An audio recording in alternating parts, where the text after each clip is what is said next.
성소에 얻은 것은 무엇인가라는 제목으로 오늘 말씀을 전해드리겠습니다.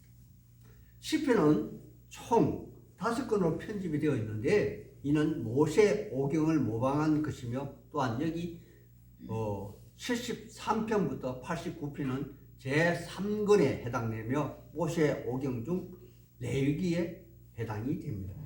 따라서 레위기는 성막에서 제사하는 행위를 기록한 책이므로 여기 시편 제3권 역시 성소를 중심 소재로 삼고 있으며 저자 역시 86편 다윗이 쓴 한 편의 시를 제외하고는 모두 레위인의 후손이 지은 것이며 여기서도 17편의 시편 중 11편을 당시 성가대의 대장 중 한 사람이었던 아삽이 쓴 시라는 것입니다.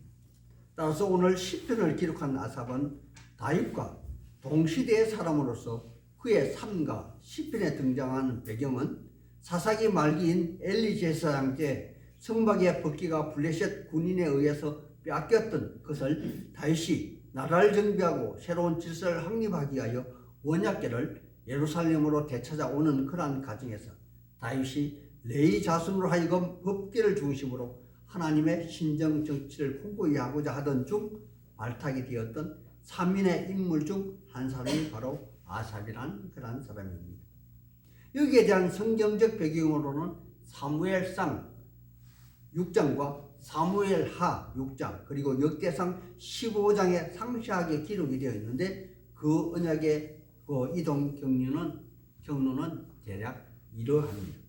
하나님의 법궤는 처음에는 실로에 모셔져 있었었는데 블레셋과 전쟁 중에 법궤를 전쟁터인 에베네셀로 옮겨서 하나의 전쟁 수호신으로 그렇게 삼았으나 도리어 이스라엘은 전쟁에 패했고 법궤는 적군 블레셋에게 빼앗겼습니다.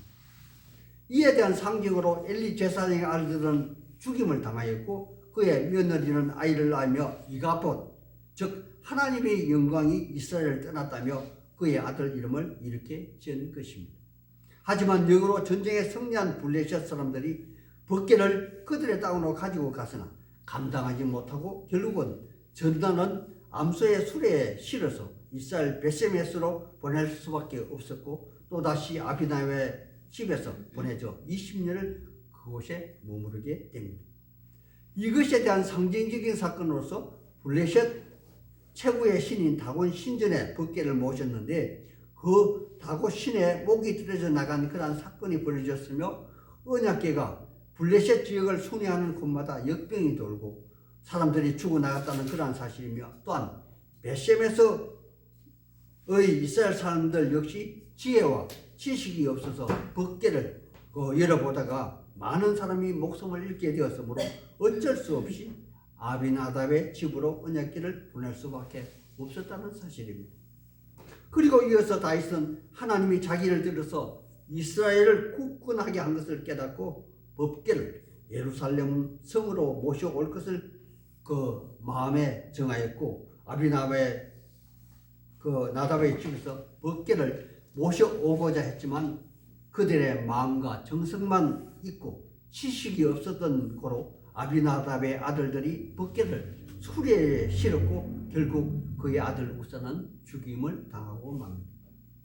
이러한 과정에서 또다시 다윗은 법궤 모셔옴을 포기하고 오벳 에돔의 집에 석 달간 모셨었는데 그 집이 석 달 만에 크게 복을 받음을 보고 다윗은 용기를 더하여 이번에는 철저하게 준비하여 예전에 모세에게 명령하신 하나님의 말씀처럼 하나님이 레위인에게만 명령하셨던 그 말씀 그대로 언약궤를 그들의 어깨에 메고 오는 그러한 과정에 많은 신학자들은 아삽의 지혜와 지식이 함께 했다고들 그렇게 주장하는 설이 있습니다.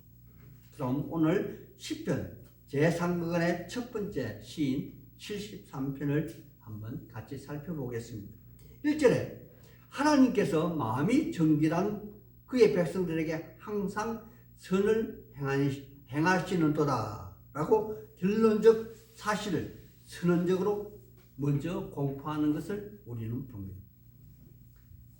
하지만 이러한 사실을 시인이 곧대로 믿는 것이 아니라 일반적인 선언을 말하는 것에 지나지 않지만, 그럼에도 불구하고 여기 1절의 말씀이 오늘 시편의 결론으로서 시인은 여기서 출발하여 그의 심령에 제기되는 의심과 또 현실의 문제를 해결하는 그러한 과정을 기술하고 또 깨달음을 통한 심령의 변화와 시인의 앞으로의 삶의 방향 결정과 각오까지 이끌어내는 데까지 나아가는 결론적 선포라 말할 수 있을 것입니다. 따라서 2절부터 16절까지는 전반부의 말씀으로 시인의 의심과 마음에 대한 고민에 대한 토로의 말씀입니다. 먼저 시인은 자기 자신의 현재 상태를 가감없이 진솔하게 틀어놓고 있는 것을 봅니다. 나는 나의 신앙을 거의 잃어버릴 것 같은 순간까지 가게 되었는데 그 이유는 믿음을 부여잡고 선을 행하고자 하는 나는 늘 고난과 힘든 삶을 사는데 하나님을 모르는 악인은 분에 넘치는 형통함으로 그들의 삶과 가게는 날마다 불을 더하고 그들의 몸은 강건하여 얼굴에는 윤기가 흐르고 그들의 흐새와 거만은 하늘을 찌르고 지면의 땅은 오히려 그들 눈앞에 얼굴 앞에 고개 숙이며 잠잠하여 숨죽이고 있다는 것을 시인은 기록하고 있습니다. 하나님의 사람들이요, 여기 형통하다는 단어는 우리 모두 잘 아는 언어로 살룸이란 말을 이렇게 번역해 놓았습니다. 그렇다면 하나님의 평안, 살룸은 누리는 자가 바로 정직하게 살고자 애쓰는 그러한 자기 자신이 아니라 누가 봐도 자기밖에 모르는 이기적인 사람이 하나님의 평안, 즉 인간이 누릴 수 있는 최고의 평안을 누리는 것을 바라본 시인은 자기 자신에 빗대어 바르게 살려고 애쓸수록 힘든 삶을 살 수밖에 없기에 질투를 넘어서 신앙을 저버리고 그러한 마음의 심정까지 내려가는 그러한 단계까지 내려가는 자기 자신을 보고 그는 심히 놀라워하고 있는 그러한 모습을 봅니다. 여러분은 혹 이러한 경험이 없으신가요? 여기 시인이 이러한 생각을 하고 있고 또 여기 목사만 이러한 생각을 하는 것 아닌가요? 시인은 조용히 마음속으로 하나님께 묻고 있습니다. 하나님, 언제까지 기다려야만 하나요? 언제까지 하나님 참아야만 하는 건가요? 믿음 없는 저들이 형통한 것은 1000만 번 양보해서 참을 수 있겠는데 나의 처지는 왜 맨날 밑바닥인가요? 시간이 지날수록 나의 육체는 점점 쇠개적하고 정신마저 혼미하여 가는데 나의 삶의 앞길에 펼쳐진 장애물은 마치 거대한 파이산 같고 또 끝없이 밀려오는 해일과도 같은데 나는 그저 방패막이 하나 없이 알몸으로 파이산을 오르고 또 오르고 겨우 피한 파도는 또다시 속절없이 밀려오건만 하나님을 향한 나의 기도는 단지 허공에 산산이 부서지고 흔적조차 찾을 수 없네요 하며 탄식하신 적은 없으신가요? 매일매일의 고통에 살면 변하지 않고 굳어 말라 비틀어진 삶이 딱지가 되어서 고통이 되고 한숨이 되고 매 순간 불어닥치는 암울한 현실의 한숨은 믿음 없는 이들의 풍족한 미소에 나의 심장을 억눌러 숨쉬기조차 어려우며 희양찬란한 밤의 거리의 풍경과 높은 아파트의 건물 그림자는 나의 주어진 초라한 환경을 비웃으며 어찌 그리 비수가 되어 나의 가슴을 찌르는가요? 더 나아질 기미가 전혀 보이지 않는 90노인의 온통 똥주머니 같은 암울한 현실의 삶에 품이 있고 정갈한 타인의 삶이 비교하듯 눈에 비쳐 들어오면 비전 없는 초라한 나의 삶이 비교될 때면 한없이 꺼져가는 한숨 소리가 온 세상에 가득한 적은 없으신가요? 하나님은 나를 어디까지 낮추게 하시는 건가요? 나는 어디까지, 언제까지 숨죽이며 살아야만 하는 건가요? 나의 어떠한 모습이 하나님을 영화롭게 하는 건가? 아니, 나의 초라한 모습이 하나님을 영화롭게 하는 건가? 아침마다 내가 내 마음을 깨끗이 하며 저녁마다 내 손을 씻어 정결하게 한 나의 삶이 정녕 헛되는 것인가? 낮에도 밤에도 온종일 재난을 당하고도 또 다른 아침이 되면 전혀 새로운 징벌이 다가오는도다. 옛날로 돌아가면 어떨까? 아니, 전적으로 나의 삶을 되돌려 버릴까? 믿음 없는 옛날이 그리워지기까지 나의 믿음이 나락으로 떨어지는 것을 보는도다. 이렇게 한참을 탄식하다 드디어 시인은 현실의 삶을 넘어 자기 자신에게 집중하게 됩니다. 16절입니다. 내가 어찌하면 일을 할까? 고민이 고통이 되고 또 고통이 생각하게 만듭니다. 내가 하나님께 물어보리라.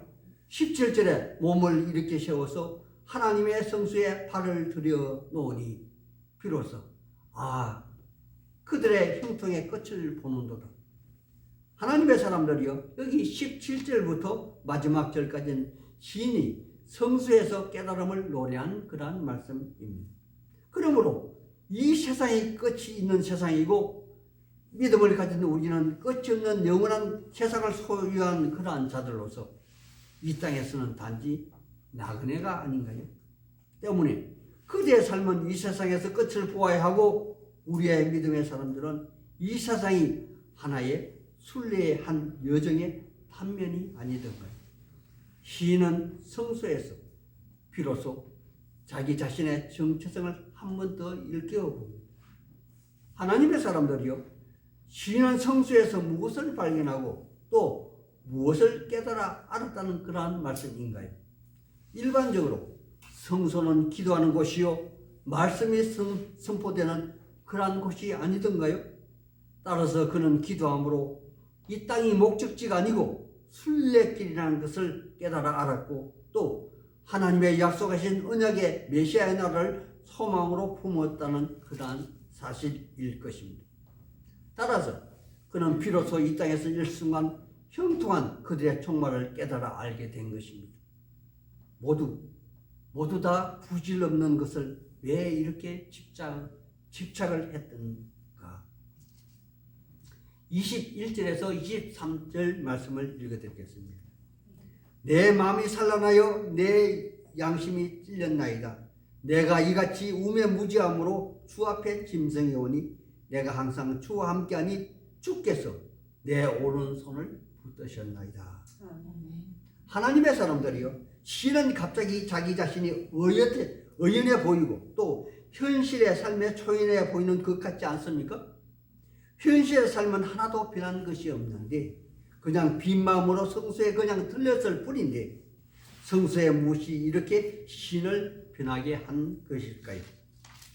그의 가슴팍은 활짝 펼쳐져 있고 또 그의 두 눈은 하늘을 바라보며 머릿속에는 온통 하나님의 언약의 말씀으로 꽉 차 있으며 더 이상 시인은 주위 환경에 매몰되지 않고 그의 몸과 마음을 빼앗기지 않게 된 것입니다. 24절에 주의 교훈으로 나를 인도하시고 후에는 영광으로 나를 영접하시리니. 아멘. 하나님의 사람들이요, 시간이 흘러 또 흘러 앞으로 우리에게 다가올 현실은 지금보다 더 형편없는 그러한 삶뿐만이 아니라 육체도 건강도 다 서리 맞은 갈나기처럼 쇠전하여 사라지 갈 뿐인데 그럼에도 시인은 이렇게 고백합니다. 하나님은 내 마음의 반석이시오 영원한 나라의 나의 분기시니라. 이렇게 신앙 고백하는 그러한 고백이 절로 입술을 타고 흘러나오는 것을 여러분은 느끼지 못하십니까? 아니, 여러분의 신앙도 이러했으면 좋겠습니다. 그러므로 다른 사람의 럭셔리한 외제차에 비해서 폐차장에 가기 직전에 나의 차가 한없이 소중하고 높이 솟은 아파트는 아닐지라도 내가 기거하는 나의 소중한 집이 제일 안전한 안식지인 것을 깨달아 알게 되었다는 것입니다. 그리고는 마음속으로 이렇게 외쳐봅니다. 무릇 주를 멀리하는 자는 다 망하리니 음녀같이 주를 떠난 자는 주께서 다 멸하셨나이다 라고 말합니다. 하나님의 사람들이요, 우리의 결국과 믿음 없는 사람들의 종말은 과연 어떻게 달라진다는 그런 말씀인가요? 여기 시인은 성서에서 이 질문에 대한 해답을 얻은 것입니다. 때문에 그는 악인이 평안을 누리던 자기 자신의 삶이 어렵던 모든 환경에서 자유로울 수 있음을 우리는 오늘 본문에서 깨달아 알게 된 것입니다. 그렇다면 우리의 선택과 결단은 또 어떠해야 하는 것일까요? 구약의 여호수아는 그의 마지막 고별 설교에서 너희는 선택하라 말씀하시고 나와 우리 집은 여호와만을 섬기겠노라 단언하신 내용을 우리는 너무나 잘 알고 있지 않습니까? 생업을 위하여 이단을 선택하고 또 더 나은 삶을 보장받기 위하여 이단이 시키는 대로 이혼을 결심하고 그래서 얻은 행복이 과연 영원한 것이던가요? 저는 며칠 전 새희망교회 이목사님과 동천역을 지나가는 길에 이단들이 전도하는 모습에 너무도 안타까워서 제가 이렇게 말했습니다. 아줌마, 정신 좀 차리세요. 제가 목사입니다 하면서 눈을 바라봤더니 너무도 악한 기운을 저는 느꼈더랬습니다. 그들은 나에게 성추행으로 경찰서에 고발을 했습니다. 나는 2대의 사이카가 오고 또 경찰차가 와서 저를 길에서 신문을 받았습니다. 그런데 그 출동한 경찰 아저씨가 충심 어린 조언으로 말하기에 제가 그에게 머리를 숙였습니다. 경찰 아저씨가 저에게 이렇게 말씀해 주시더라고요. 아저씨, 제발 저런 사람들은 대꾸도 하지 마세요. 말하면 당합니다. 성적인 말과 신체 접촉이 없었기에 성추행은 아닙니다. 그렇게 무혐의로 끝났지만 영 뒤끝은 좋지 않았습니다. 그런데 그녀들은 과연 무엇을 위해서 저를 성추행으로 고발했을까요? 목사로서 이단의 건물들은 점점 커지고 올라가는데 저는 10년이 지났는데도 아직도 지하실 교회에 머물고 있지 않습니까? 저도 시기 날만 하고 질투 날만 해서 그랬지 않겠습니까? 하지만 저는 교회에 돌아와서 성서에 돌아와서 지하실 교회에서 오늘 이 시편의 말씀을 읽어봅니다. 28절입니다. 다 같이 28절 말씀 한번 읽어보겠습니다. 28절 마지막 같이 읽겠습니다. 시작. 하나님께서 가까이 하니 내게 보이라. 내가 주 여호와를 나의 피난처로 삼아 주의 모든 행적을 전파하리다. 아멘. 제가 한 번 더 읽어보겠습니다. 하나님께 가까이 함이 내게 복이라. 내가 주 여호와를 나의 피난처로 삼아서 나의 모든 행적을 설교하고 막노동 현장에서 삶으로 주의 언약의 말씀을 힘있게 전파하리라. 아멘. 아멘. 마치겠습니다.